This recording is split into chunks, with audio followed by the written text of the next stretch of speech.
Thank you, Laura. As I always continuing the trend of forgetting to start that off. Catherine. I'm Catherine Schad. I am the Chief Administrative Officer for the City of Burlington. Karen. I'm Karen Downey. I'm a Burlington resident, recently retired from Burlington School District. I'm a registered occupational therapist and on the board of the Vermont OT Association. Laura. I'm Melissa Diggle. I'm the Director of Staff, Hard of Hearing, Deafblind Services for the Department of Disability, Aging, and Independent Living. And I'm with my interpreter today, Paige. Welcome back, Laura. Allie. I wonder if she's wrestling with the kiddo. No, sorry, I'm here. I had to accept the recording thing first. I didn't realize.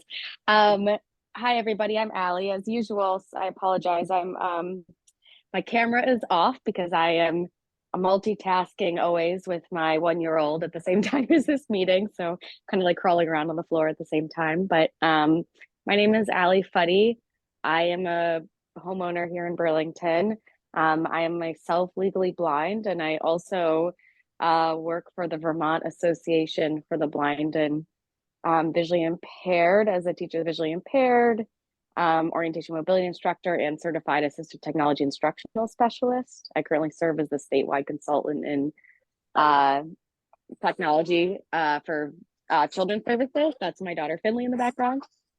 And I just recently accepted a new position, and I'll be working at for UMass Boston, although still living in Burlington, working remotely starting in July. So I'm like a little bit in a transition mode with my current employment situation.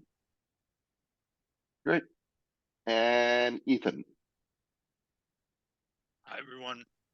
I'm Ethan Fellows. I'm a community outreach coordinator here at CETA. Okay. I think that's everyone.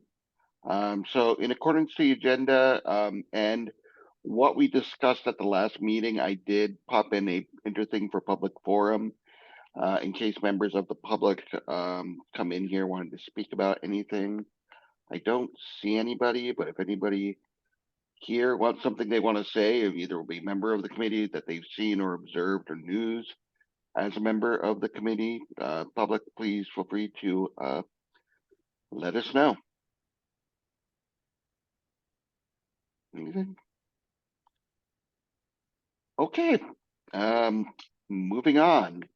News and updates, and I think we have quite a bit to discuss here for various things. I have some things to bring up, but I also know that Sophie and the Parks and Rec folk have stuff they want to bring up. So I'm going to give them the floor first. So please go ahead. Everyone wants to talk with any updates, news, or items you'd like to share with us. Sure, so I'll jump in first. We've been working on a interpretive sign with Vermont Association for the Blind and Visually Impaired, which is VABV for short. And this is sort of a textural sign that will sort of have Braille components incorporated into it. And we're coming close to having sort of the graphic design part of it just about finalized. And we've been working on trying to pin down a final location, which I know, Nate, you've sort of been included on some of those emails. It's been very tricky to get enough people together for a meeting to actually cite this thing. So I was hoping we could bring it here and have some final conversations and hopefully land on a sort of final place to put it and go over the location of that. So I'm going to try to share screen here. I just want to, I'm not sure if this is enabled yet. And I'll pull up the map as well as give a review of what we've talked about for the siting. So let's see if this works here. I'll share my screen. That's not the machine. Well, this. All right, can everybody see this? All right, so right now this is the most up-to-date version of the map that BABV's graphic designer has been working on. I do know some further updates they're going to make is they are going to clean up sort of the font and layout, both of this legend here, as well as sort of the color key down here, and that there's an idea to include a QR code on this as well, but this is what they've been working on just to make sure everything is sort of represented accurately and most up to date in terms of layout. Now, one piece that is critically not been located yet on this map, and is one of the things we're really trying to pin down before we order it, is the "you are here" location, which will be represented with an X. So I'm going to zoom in. We'll see if this works here.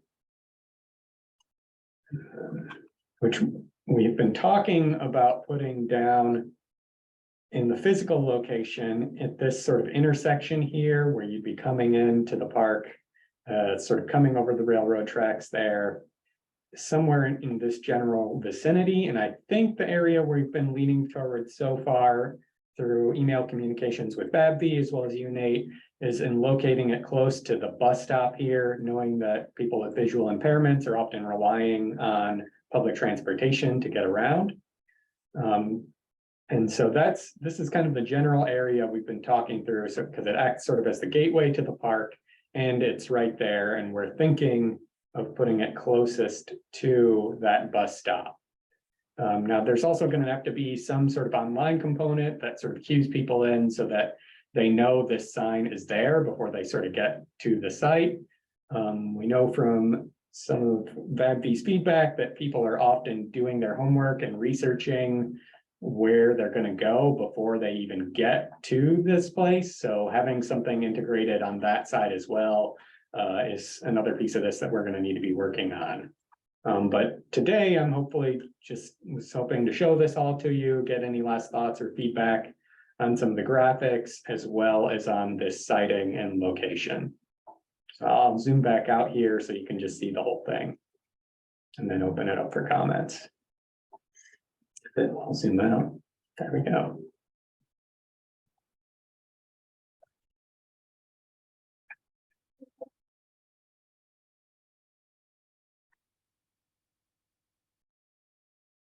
I have a question. Sure.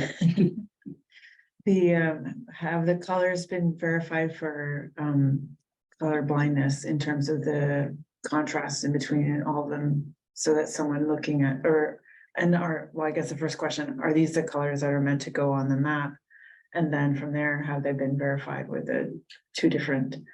Yeah, I think so. Yeah. I mean, I'm totally relying and would expect BABV to Yeah. know more about that than I do. Yeah. So I'm not totally sure. Okay, I can certainly pass that question I back would to ask. John and make Yeah. sure. yeah, just to be sure. Yeah, this is neat. This, to Sophie's point, I don't know enough about, visual disabilities. I do see a lot of green on green, which I do wonder if that's enough contrast. But I think, when in doubt, talk to the people who know the most, which is kind of like the motto of this committee. So it would be talk to members of the, the visually blind and people with visual disabilities. Could I ask a question too, considering people with cortical visual impairment that tend to need very bright contrasting colors? Mhm. So not just visual impairment, but cortical visual impairment.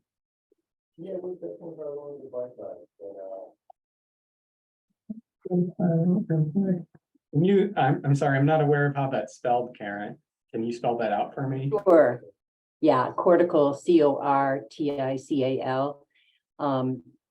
People that basically have difficulty processing it, not through the vision system per se, but in terms of the brain. And usually we use very high contrasting yellow, red, black as high contrasting colors, especially for children. And I do know one of the design things about this is that it's supposed to be more tactile. Okay. Like that these colors are representations of things that have a different tactile sense for touch. Yeah. But I do think it's a good question regarding Yeah, regarding color related issues. So I'm gonna pass these questions on to Yeah, Betsy and see what the graphic designer's been thinking. And I know there are specialists at VA/BVI in terms of cortical visual impairment as well as basic visual issues. So, and you could be targeting two, disabilities and doing well by both. Yeah.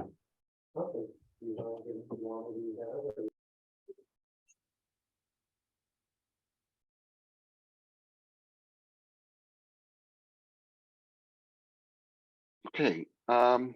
Sorry, this is Allie. I just wanted to, I guess, because I work at BABVI, so I just thought I would mention and also think a lot about these topics. I think having some more background on this sign, I think this is primarily intended. Well, this is a great question. I think it's primarily intended as a tactile sign. I don't know. So for people to have tactile access, like who don't have wouldn't have access to a visual map. I don't know if there has been thought into necessarily like, will there also be a visual map, or is there a visual map that exists at the location now, and is that visually accessible? So I think it's like really clarifying what the purpose of the map is. I mean, not that it can't serve more than one purpose, but that would be, again, I haven't been spearheading this project. This has been John in the development office. So I don't know what the conversations have been around that exactly. The folks who are designing this sign, I know, are, national experts in creating tactile signage. So I feel really confident that it's going to be a really nicely, I mean, they make signs for like top museums and things like that, but yeah, clarifying like what is the purpose and function of this sign, and making sure that VABI and the city are really clear on that. Okay, so Allie, do you think we should follow up with John on that, on the design intent here, and just making sure we've captured that? I know there is some other map related signage down at Waterfront Park. I'm almost certain that is not designed with people with cortical impairments in mind. But it would be, maybe we should look at that as well and see if there's an update to that signage we can make that accommodates other visual impairments or something like that. Yeah, and I think that, I mean, the thing that's tricky with kids, I work with many that have a lot of experience with kids with cortical visual impairment. The problem, or not really the problem, the challenge with folks with cortical visual impairment is that they're as diverse as people with ocular visual impairment. So the needs, I mean, yes, there's certainly some people who benefit from high contrast colors. There's some that are much more tactile learners. There's folks who are auditory, like where auditory access is really going to be the best for them. So, I think that they run, like people with cortical visual impairment run a huge spectrum and gamut in the same way that people with ocular visual impairment do. So I think that getting some clear, let's put it this way, basically all people with visual impairments, regardless if it's ocular or cortical, benefit, who have some vision access as like an access point for them, benefit from like clear lines, high contrast, simplified design. So all those parts would be important, but I think it's important to, I think that the way that this sign has been conceptualized has been as a tactile sign. So not having been a part of the planning process, maybe it would just be beneficial to have that conversation with John. Does that make sense? Yep, that makes perfect sense. And again, if you go want to ahead. have a subcommittee talking with John, I'd love to be included. Because I agree with Allie.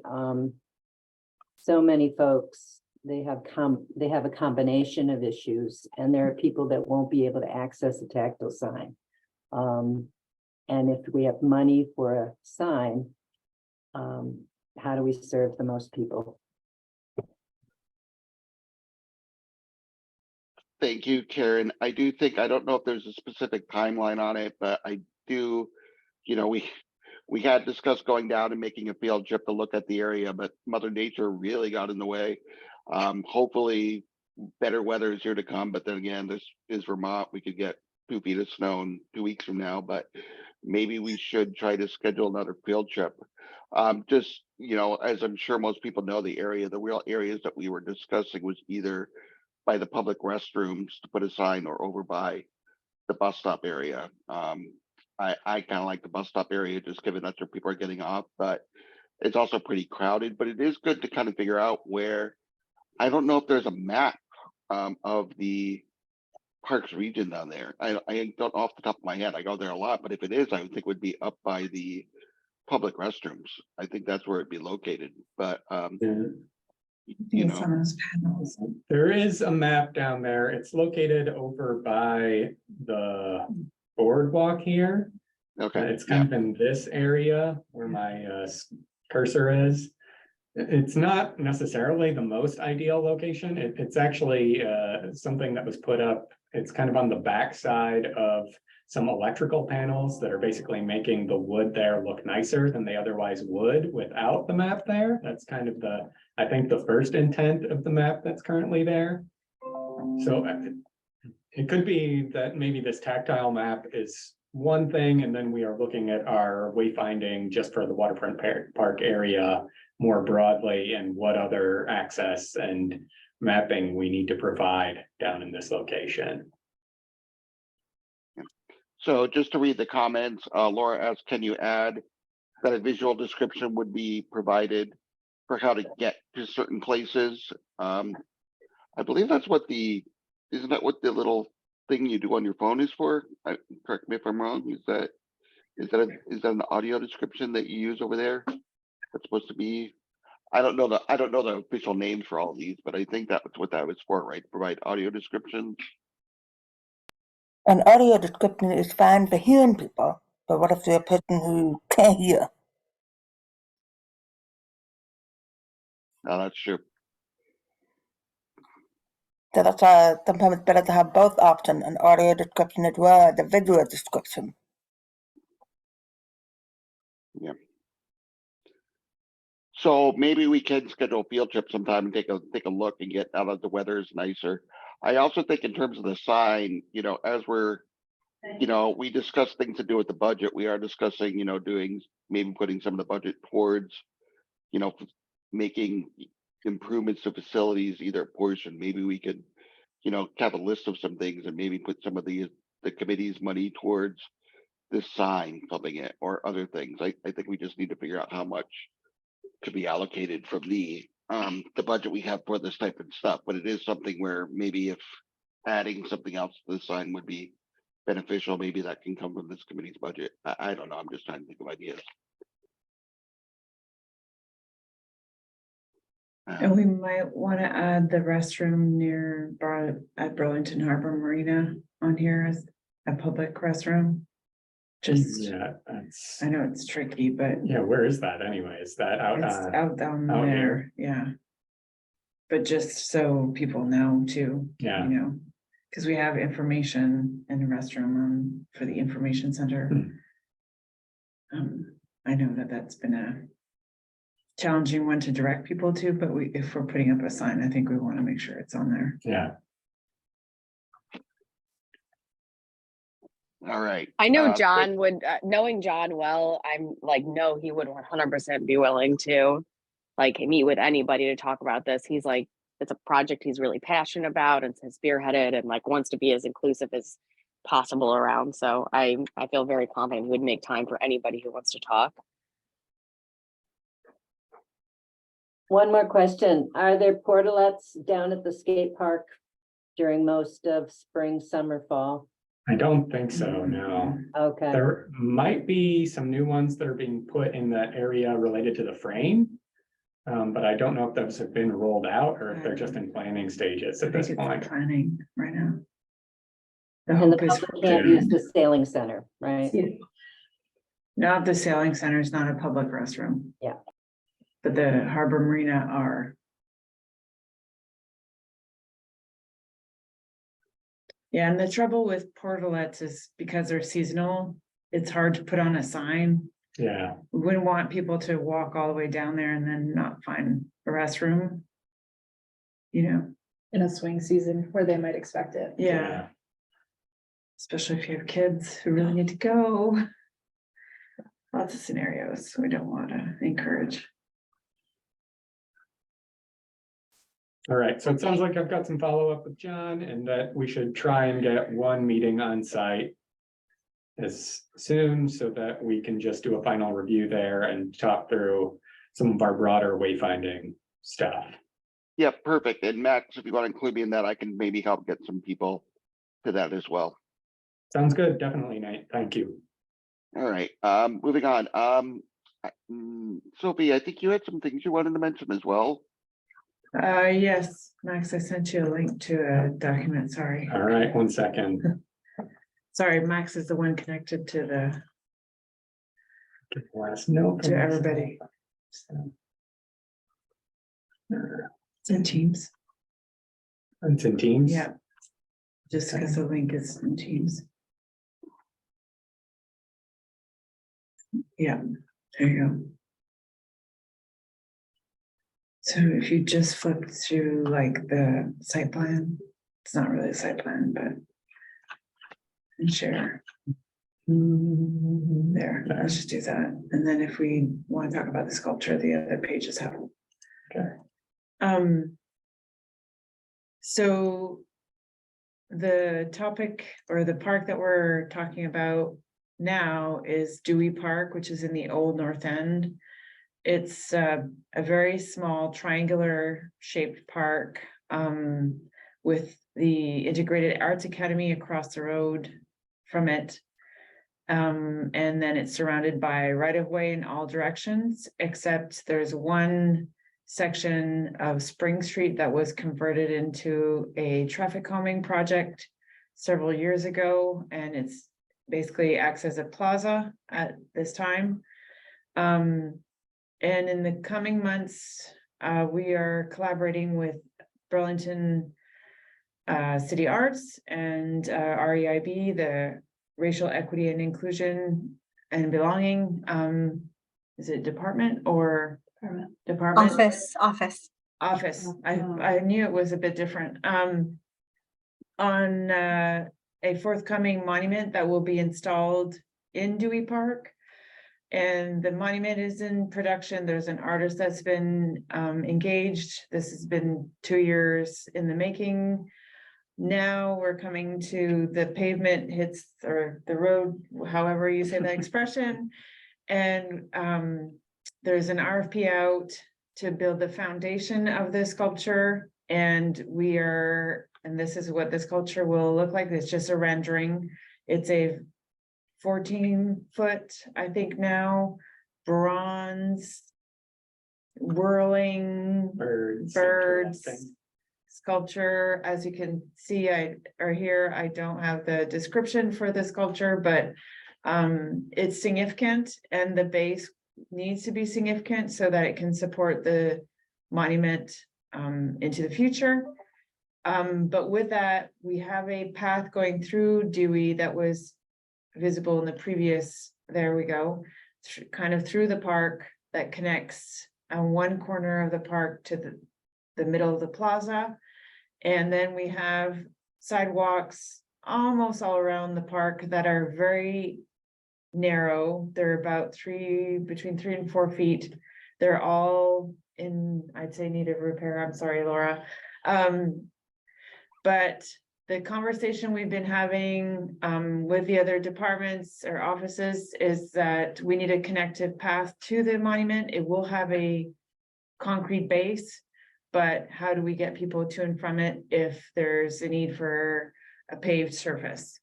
From what I gathered, the front of the sculpture will be facing the Integrated Arts Academy. So there's some question about whether that path should come from that sidewalk, which again is very narrow, but also not at a crosswalk. So that is cause for concern for us from a safety perspective, especially with children across the road. And then there's the fact that the sidewalk. Which one doesn't have a crosswalk? Oh, just, sorry, I mean, from the Arts Academy, Okay, if you were going north to south to directly to the park. Like, I thought we added that last time. There. Oh, no, you don't want to, I don't think you want to cross. No, I don't want to crosswalk there. No. That's That breaks every standard. the Yes, city has. so we do not want to break standards and we don't want to encourage people crossing the road at that point. So what we at Parks, at least so far, and we're meeting with DPW tomorrow, I'm sorry, it's. So you Maddie, know, chicken before the clued in egg. on some of it. It's that the connection should come from the middle path, because that tends to be where the circulation really happens within the community. Through the park. So yeah, Max is just drawing in a circle pretty much in the middle of that, one of the green spaces. And then a connecting path over to the monument. And I just wanted to bring this up so that everybody is aware that this is going to be moving forward, but also just to kind of get some, first blushes, thoughts about where we think that connective path should come from. With that kind of preface of we don't want a crosswalk in the middle of Archibald. The sidewalks along the park are very narrow.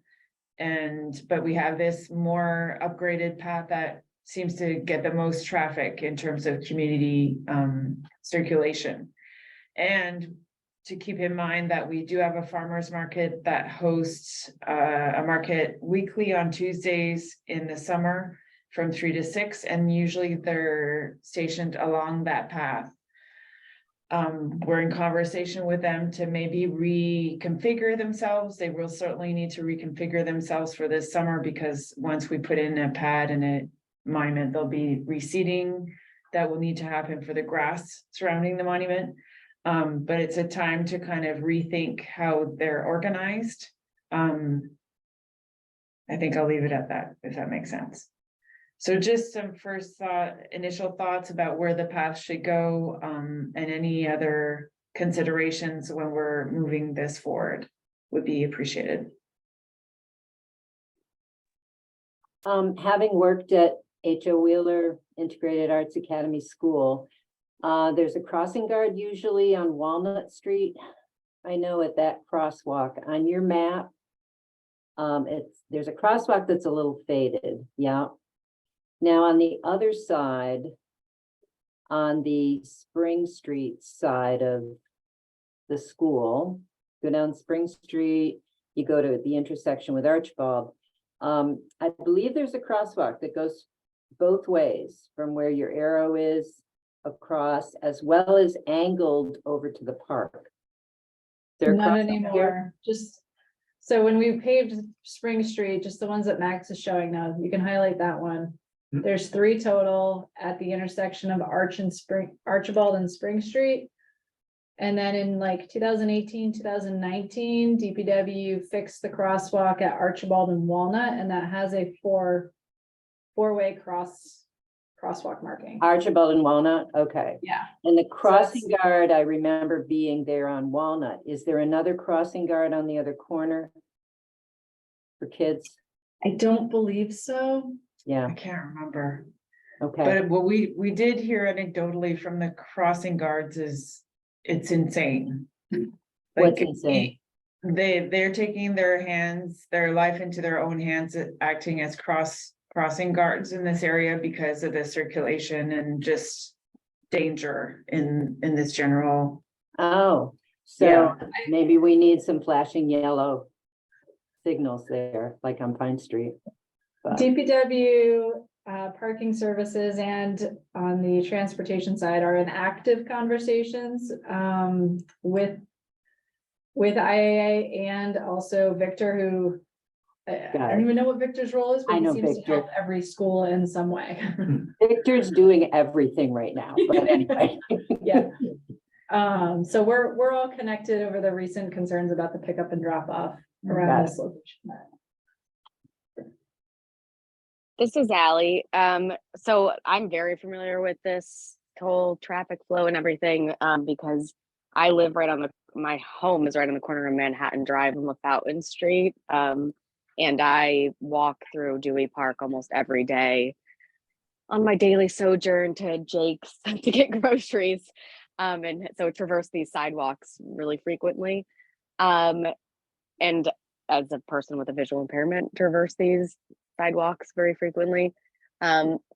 I know that you've got, Parks and Rec, your ability to have so much control over, the DPW conversation around the sidewalks is limited, but they're in like incredibly rough shape, and the truncated domes are in rough shape, and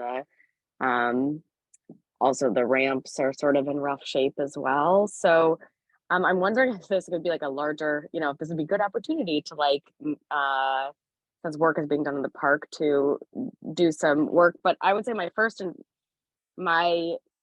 biggest concern would be having the entrance to the monument, which I think you already said, beyond just that sidewalk that faces IAA on the Dewey Park side, is by far, I think, from my opinion, I guess, the worst of them. I mean, it's very, very narrow, and also in really rough shape. And so I would just say I would second kind of trying to keep it away from that side.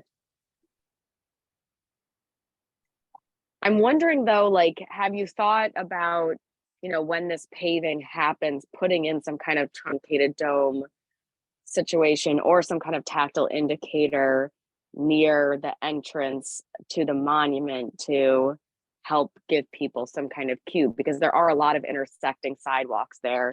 It might be hard for somebody who's blind to recognize a path to the actual monument. We have not been discussing truncated domes, as I believe usually they're to alert someone that you're going into the right of way or into the A road. non-protected pedestrian space. Thank you for the technical terms. So that has not been part of the discussion because we don't want to confuse. Sure, yeah. That you're going, you're going towards a monument versus going out into a non-protected pedestrian zone. And we're aware of the status of the sidewalks, and there's larger conversations that will happen down the line about Dewey as a whole. We've currently engaged a surveyor to survey the park and the adjacent right-of-way areas to start looking at it, but it's not part of this project currently. Okay. Yeah.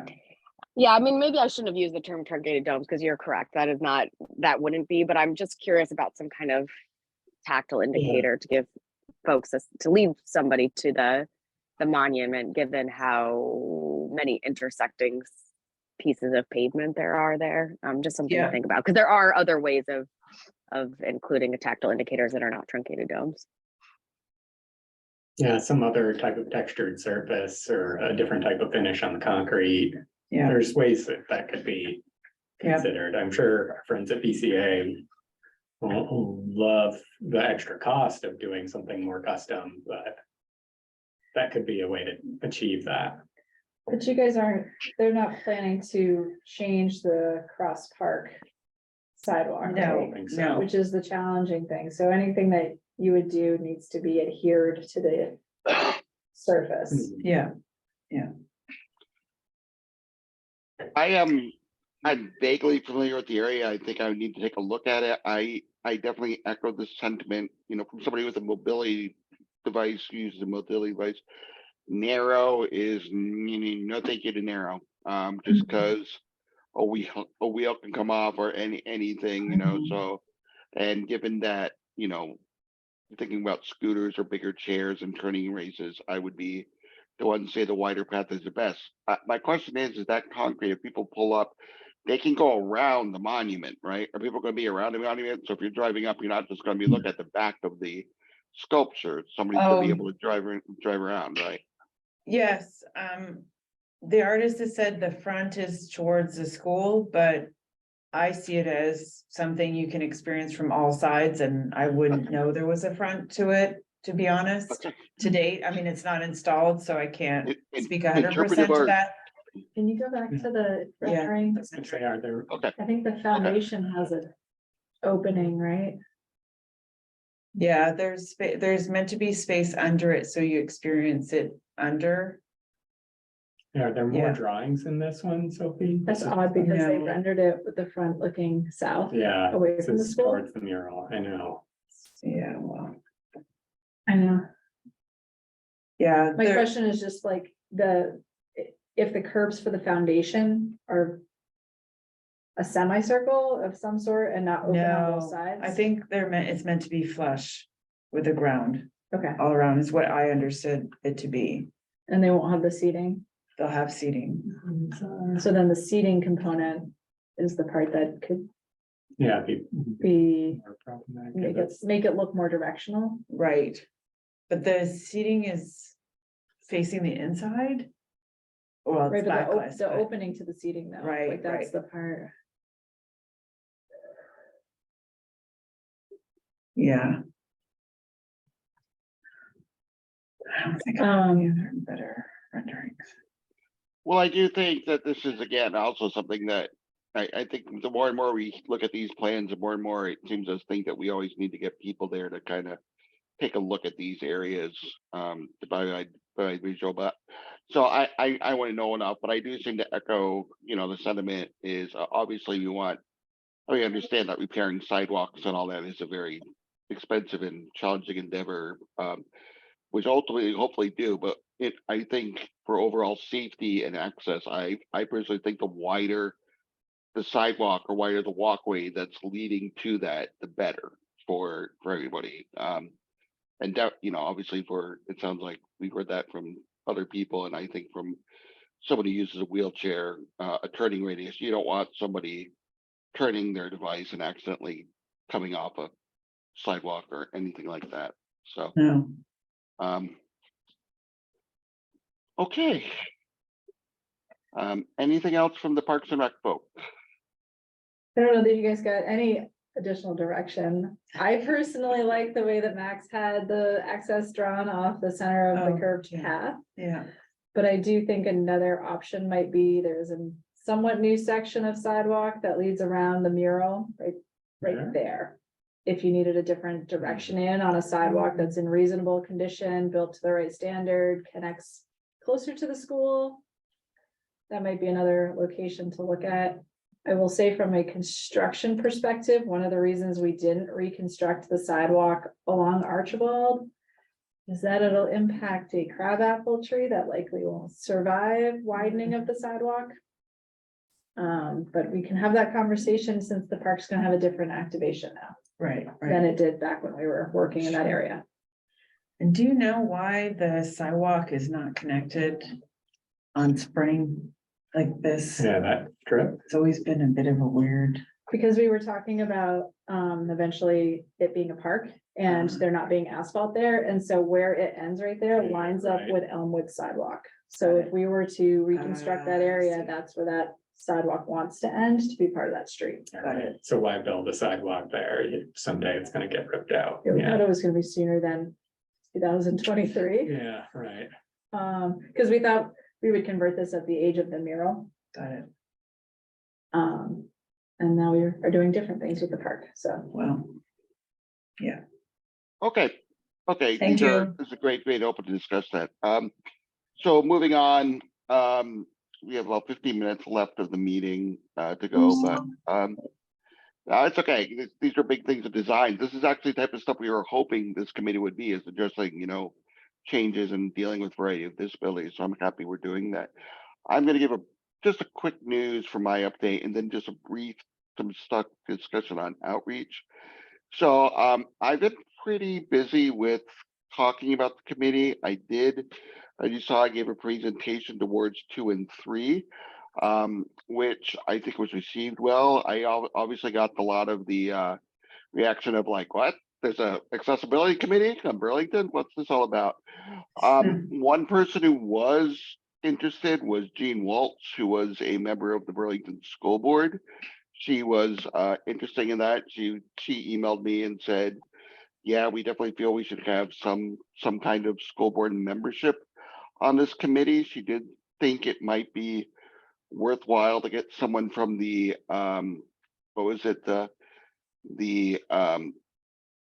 the district buildings and grounds department, which I'm guessing might have been who was there before, right? Who that individual was, but she thinks that would be better. But long story short, she was wondering if I would present to the school board at some point about the committee. And I said yes, and hopefully that will be taking place. But hopefully we can get some participation from the school board, which I think was helpful to do that. So there was that. And other than that, just replying to some things about the I'm actually going to be doing this is just related to Oak Ridge about accessibility, but I'm actually going to be participating in a podcast on Wednesday with Better Communities, Sustainable Communities, to talk about the accessibility of the Oak Ridge for All Park, to talk about that and the efforts to make that accessible, and hopefully take that as an opportunity to kind of bring attention to more accessibility related issues at the city of Burlington. So I think that is some upcoming items to do. Karen? Yeah, I just want to add that I think Oak Ledge for All will have a large event in June. I don't think they have a date yet, but it'll be an open house with activities for families and kids. Yep. It'll be fun. Yeah, so Sophie and I were in a meeting with them actually on Friday. So they are starting to ramp up production of that, and we can talk about that at a future meeting. But yes, there's definitely an open house in meeting. And in terms of outreach, just want to discuss that some things. Making some headway. So we finally got the agenda and news about the meetings on the city calendar. So that's going to start getting up and turning that into promotion. I also did reach out about getting news of the meetings on the Facebook page. And it was on there and all people saw it. So that's getting out. So we are starting to get the word out a little bit more for people to come and start attending. So hopefully we can open that up to more people. I did want to discuss the website a little bit, the Burlington Accessibility Committee website. We're talking about getting the names of the members on it, and I know that Vanessa has quite a bit that she can add to this part, but we have been getting some words about adding people to the added other things we could do. So, Vanessa. Yeah, I'm going to go ahead and drop the link just into the chat so that folks have a visual of what it is we're referring to. First, I just want to lead with, I think it's great that we have a landing page that gives the public more context about why this group exists. And our meeting schedule, of course, plus the minutes and the agenda. What I'd like to see here is, to what echo Nate is saying, is some transparency about who's participating and to be really clear about which city departments are represented, and then also the community constituents that we have. I'm going to resurface a conversation that happened, maybe a year ago. So for some of you, this might be new, but to share about how this is really also intended to be a resource for the community. And we had discussed featuring sort of a bulleted list of vetted organizations in the local area that people could refer to. Think of organizations like VCIL, think of, so many organizations, because I think that as a city, it's also our responsibility to resource the broader community and let them know about good organizations that we already partner with. I know at one point, and this is a wish list item, so take it with a grain of salt, we had also talked about the potential for something like a heat map, sort of like what the University of Vermont had done at one point in time, which delineated where the accessible parking spaces were throughout UVM, but this would be instead for the city. We had also brainstormed the idea of accessible bathrooms also being highlighted too. So I just want to resurface that conversation to say, my sense is for the community partners list, that would feel like a pretty easy lift project for this team to do some brainstorming to put that content together. And then it would be a matter of sending that over to Ethan so that we can get that updated on the page. And again, from a participation standpoint, I do want to be clear that I think there are some of us who come to these meetings very consistently, and maybe some of us who haven't. And so I think if we can do some conversation about what is it to truly be a committee member, right, in name and full participation. And those are the names that are featured on the site. That way community constituents know who to go to. And that's my end of speech. Feel free to add. Yeah, so to the sense of the committee, we were, and maybe Catherine could speak to this as well, we were notified that, we really should have on the website the list of the people who are participating in it and on it. But also to Vanessa's point, I definitely see the same people here, a lot. There are also some people who have been included who haven't come. I've just kind of slowly but surely just kind of said, hey, just you're welcome to join participation as a general community. But it is like making sure we have the list. I've seen all sorts of. I was kind of scouring the different sites of different groups, and I know some provide more details than other. Like for example, the ward one had everybody's name and individual email addresses. I don't know if that's something we should have. I don't know. I think there was even a suggestion of us all getting City of Burlington email addresses, which I don't know is necessary, maybe not, but I do think it warrants some discussion. But one thing we have said from the beginning is having a list of who is on the committee and serving on that.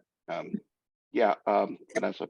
The other thing I'll add to this is the content from these pages also directly inform major public documents, such as the City of Burlington report, right? And so we want to make sure that the names and who's on those committees are also properly noted, because unfortunately in this year's printing, we have 2 names of people who have not been on the committee in quite some time. Nate, you're on it, and the rest appear to be vacant. And we know that in our lived experience, that's not accurate, right? Yeah, and that's been kind of a thing, an issue we've been dealing with for that. And I Yeah. know pretty much anyone has that. So I do think that's something moving forward. Really quick, I see Laura has her hand up, but really quick regarding the other items that Vanessa addressed. I know that when you look at some websites, and I think Scott, we were part of this discussion as well. Rather than on the beginning, sometimes they have that, accessibility icon, little wheelchair thing that's up in the corner where people could press that maybe might provide some of that information for people. I love the idea of just letting people know where accessible bathrooms are or accessible parking spaces or doing something like that, or just general information. I don't know if that should be on the top of all the Burlington website or just on this group page, but I do think it is helpful to have some references to places where people can go in the city of Burlington to access accessible amenities.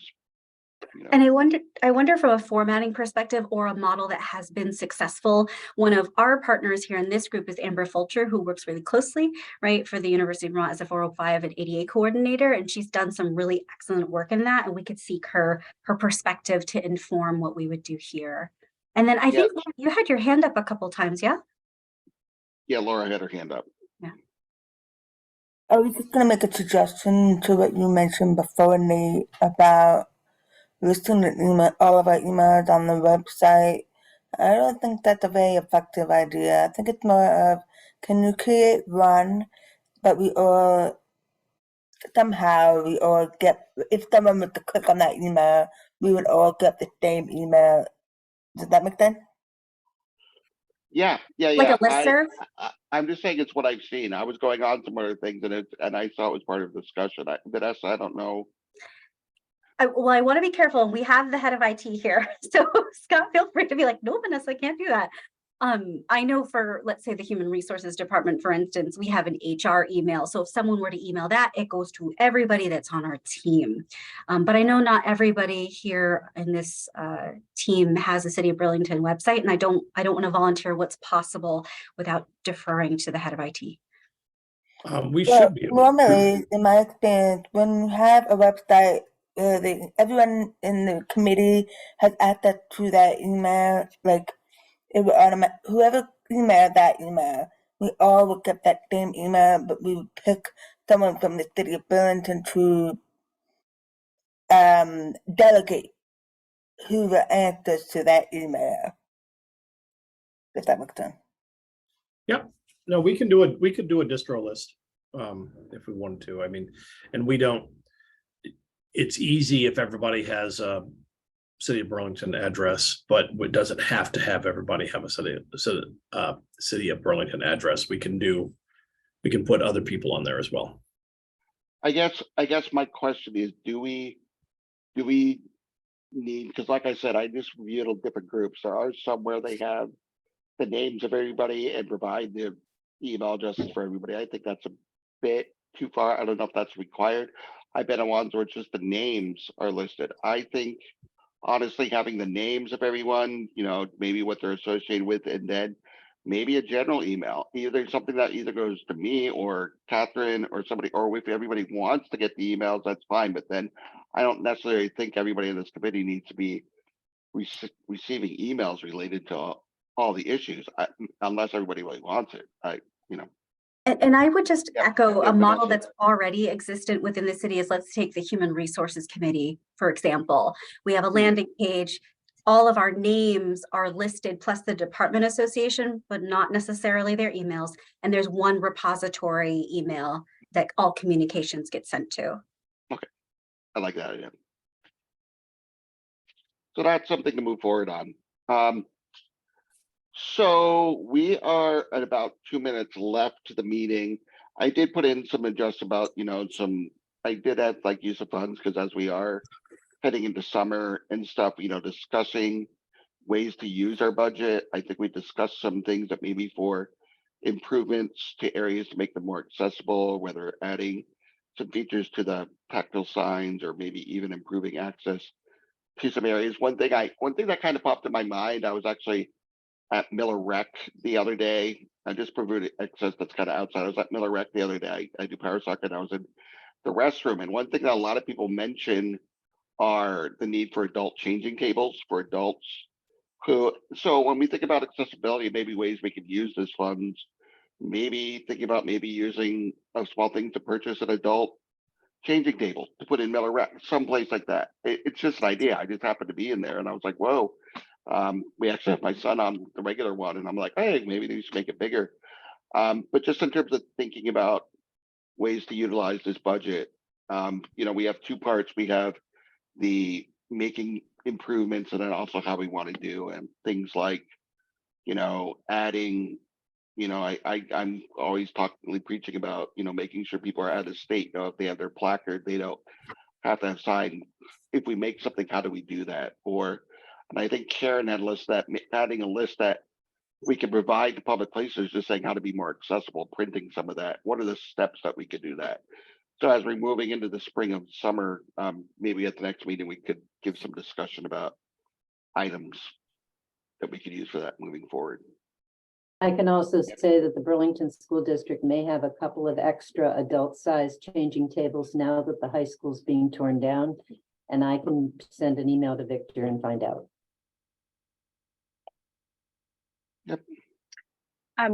Nate, this is Allie. I was just as like another possible future agenda item I just wanted to mention, and it doesn't have to be next month, but just maybe an ongoing basis, something for us to think about as a committee.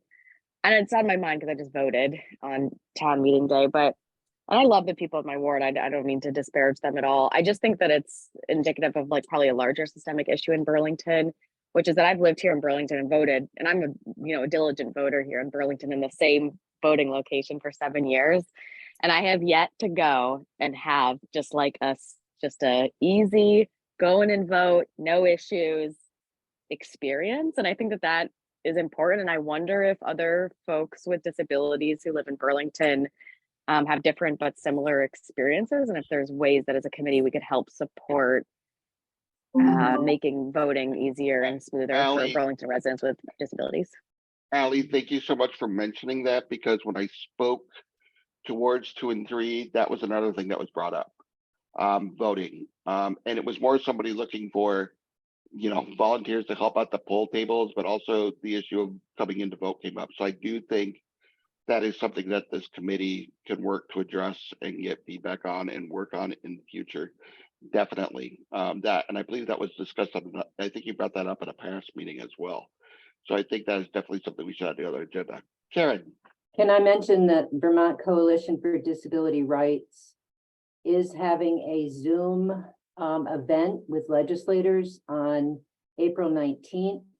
And Allie, BABBI, is part of the coalition. We are trying to get people across the state to talk about issues, and the voting accessibility issue is definitely something that we're looking at. So I can follow up with you, or if you want to speak with the executive director of the ABVI. He's involved with that conversation. Oh yeah, that would be great. I mean, Steve is great, but he also doesn't have like the lived experience of being a No. Burlington resident, you know, voting with a disability. So I don't yeah. know what his insight might be. No, So we need people like you to be part of the Zoom call to talk about your experience.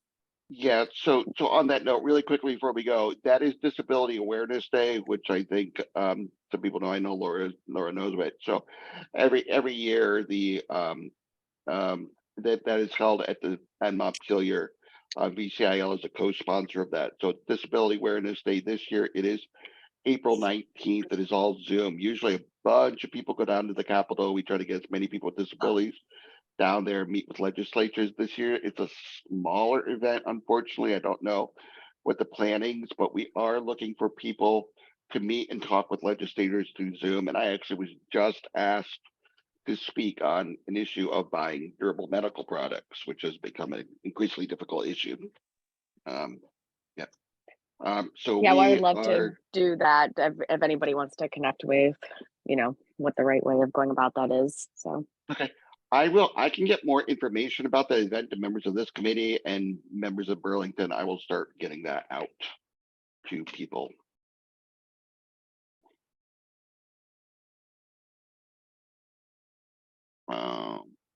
Okay. All right, everyone. That is it. Our next meeting in April. April. What is it? Where are we looking at? 17th. April 17th. Thank you, folks. All right, everyone. Great to see you. Take care. Take care, everyone. Bye.